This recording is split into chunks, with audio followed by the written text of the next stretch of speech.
You're live, you're live, you're alive.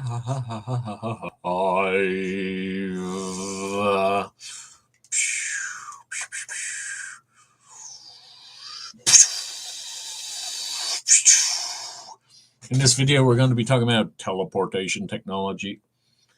Teleportation is one of my least favorite things in sci-fi.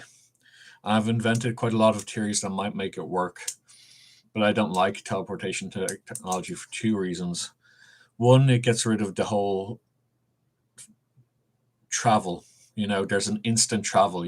There's no technically you can go faster than an instant, like I proved in my Sub-Zero videos about numbers.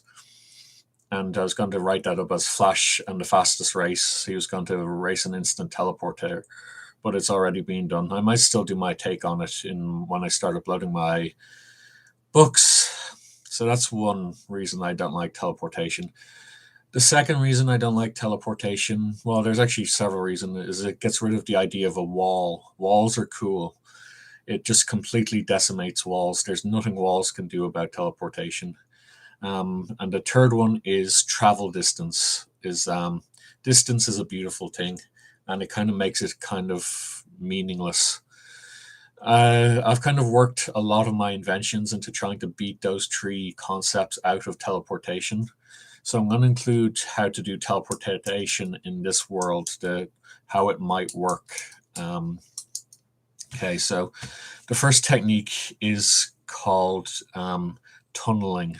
Don't bother about quantum tunneling. Forget quantum tunneling. It's just called tunneling. Okay, so you have your person. Now I'm going to draw them without legs. Okay, so you have your person. Okay.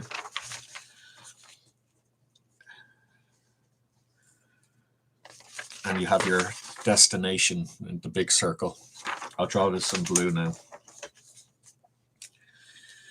Now, there's a thing called non-Euclidean distance. So,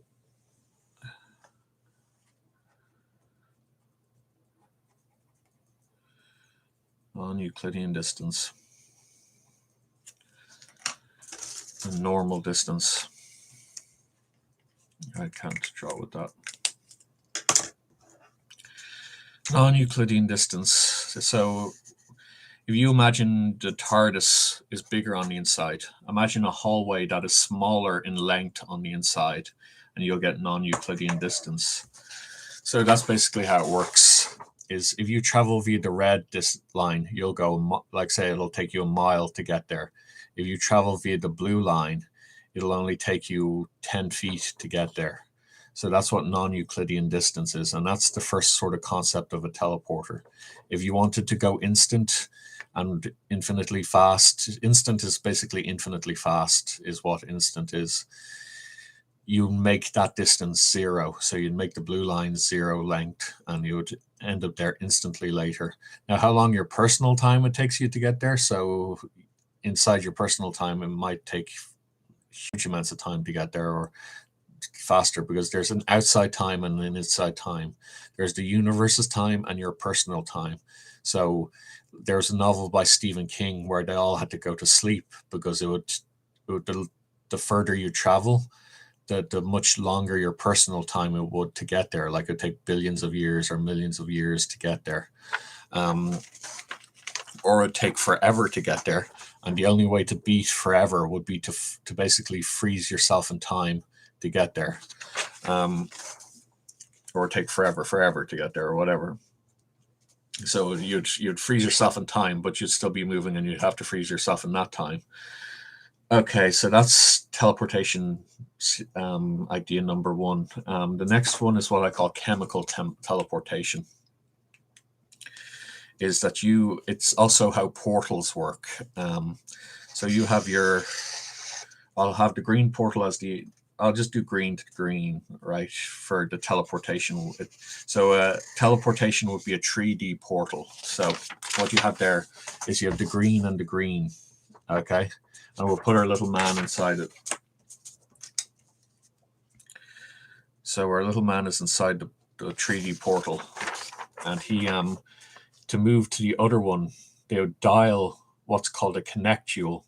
So if you imagine every point in space has also a connectule connecting it to the one beside it, and you could dial that connectule to a different connectule in space or to a different position in space, you could have basically a zero length distance for that man to move from that green circle to the other green circle.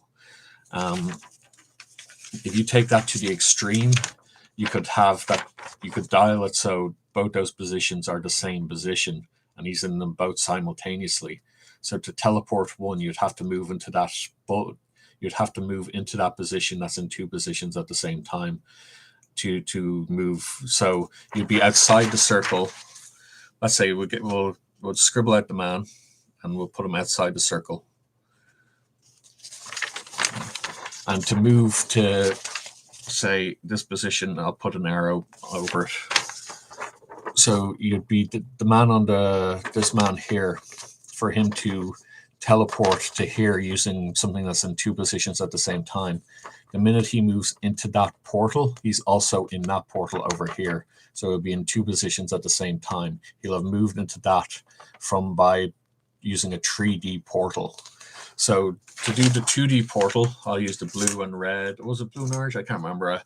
The portal game, I think it's blue and orange. So yeah, blue and orange portals. So it's blue and orange. Blue and orange. So blue and orange. That orange did not come out good. I'll just keep going till it's.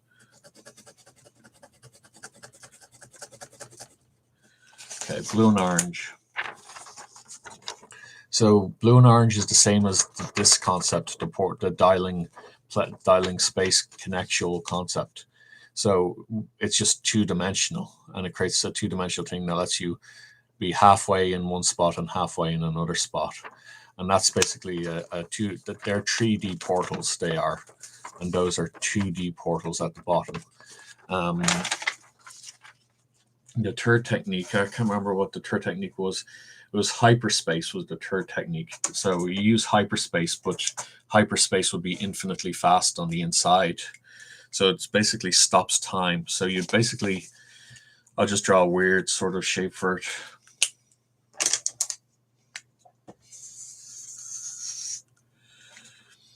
So hyperspace is a pocket dimension. You enter the pocket dimension and things are going faster inside the pocket dimension.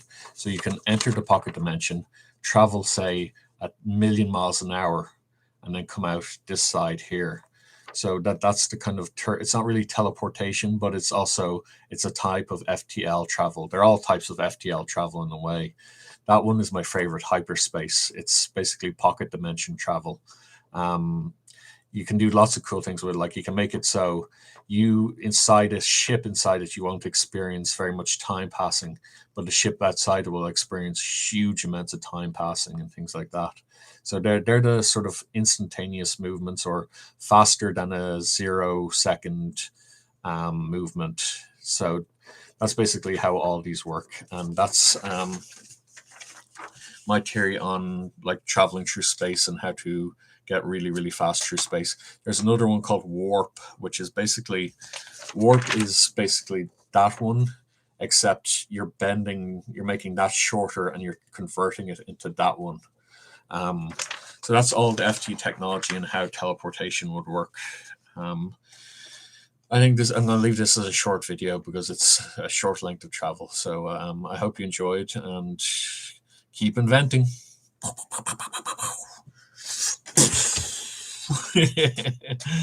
Oh yeah, there's one other invention I came up with, which was during World War II. I was wondering this about the tanks, the German tanks. Did they create fastly conducting kinetic energy? So if you got hit by an explosion of fastly conducting kinetic energy, it wouldn't rip anything apart or destroy it. It would just throw it really, really fast and violently.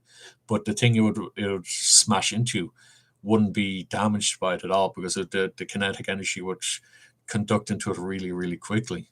So that was a theory I had about one of Germany's inventions during World War II. Okay, so that's everything. Keep inventing.